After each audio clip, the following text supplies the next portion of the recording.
The month of March has been set aside to celebrate women, their existence, their struggles, their challenges, and their successes. With so many aspects to look at as they pertain to women, today we zoom in on the political scene and the participation of women. Some months ago, through the funding of the UNDP, the Office of Women's Issues Network spearheaded training sessions for women who aspire to be in the political arena in Belize. Carolyn Reynolds, Executive Director for WIN Belize, spoke to us about the training. The project is strengthening women's representation in national leadership in Belize, and it's a project funded by the United Nations Democracy Fund. And WIN Belize took on this project to train women who are interested in running for office, but it also looks at leadership in other areas, right? But the focus was on women who would like to run for office. Some of the topics that were looked at are strategic positioning within the political parties, campaign financing, and also doing campaign while you're on the campaign trail, and working together as a team. We had a little bit over 75 women who participated in the training, and of that amount, 11 participated in the municipal elections. And these women were from the UDP, VIP, and PNP. Out of the 11, 7 of the women were successful in the municipal elections. As history will show, Belize's National Assembly has been dominated by a male presence for decades, with 1 or 2 women voted in occasionally. In the last 3 general elections, records show that for 2003 there were 5 women who vied for a seat in the National Assembly. Of those, only Sylvia Flores was elected. 5 years later, in 2008, 5 other women threw in their hats in the national elections, but none was elected into office.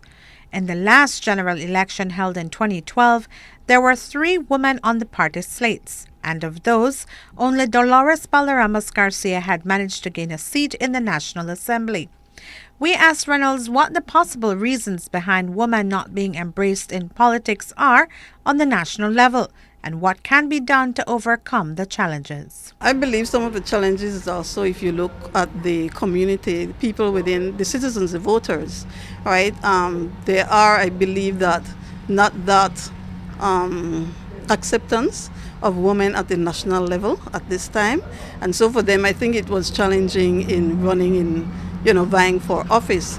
So one of the things is really see how we can educate the public and looking at how the benefits of having women at that national level, at the decision-making level, being around the table in helping to make the decisions that affect all of us. And one of the things also is for within the parties themselves to provide that enabling environment for the women to be a part of the process. While there is a small number of women who has their eyes on a political seat, there are other young women who are preparing for other career paths in Belize.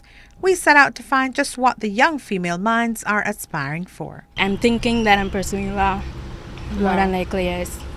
It's either law or psychology, child psychology. I plan to own my own business, of course, but it will take a while. That's why I try to finish school. I am studying in the criminal justice field, so I want to work at the forensic lab. While I'm studying criminal justice at SJC, and I'm planning to go further in forensic investigation because Belize doesn't have a good forensic investigator, so I just want to take part in that to solve crimes in Belize. Right now I'm in a business era, so I just want to be an entrepreneur. I want to be my own boss. I want to have my own business, and I'm also majoring in tourism because I'd like to, be in that field and interact with people because I'm very good at that. I'm studying business management, so I'm maybe a manager. I'm looking to pursue, to have my own business in the future. Right now I'm studying business, management, and tourism.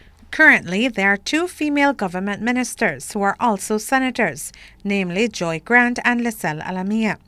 They were, however, appointed by the Prime Minister and not elected by the voters. Other current women senators are Lisa Schumann and Juliet Timbrell. Other Belizean women who have participated in the national elections are Jane Usher, Ebony Babb, Carolyn Trench Sandiford, Mel Spain, Queen Miller, Martha Hendricks, Diane Haylock, Marilyn Williams, and Patty Arceo. It is to be noted that the first woman to run in national elections in Belize is Gwendolyn Lizarraga, who ran in the 1961 elections for the Pigstock Division and was elected thereafter for 2 other consecutive terms. Reporting for Love News, I am Renee Trujillo.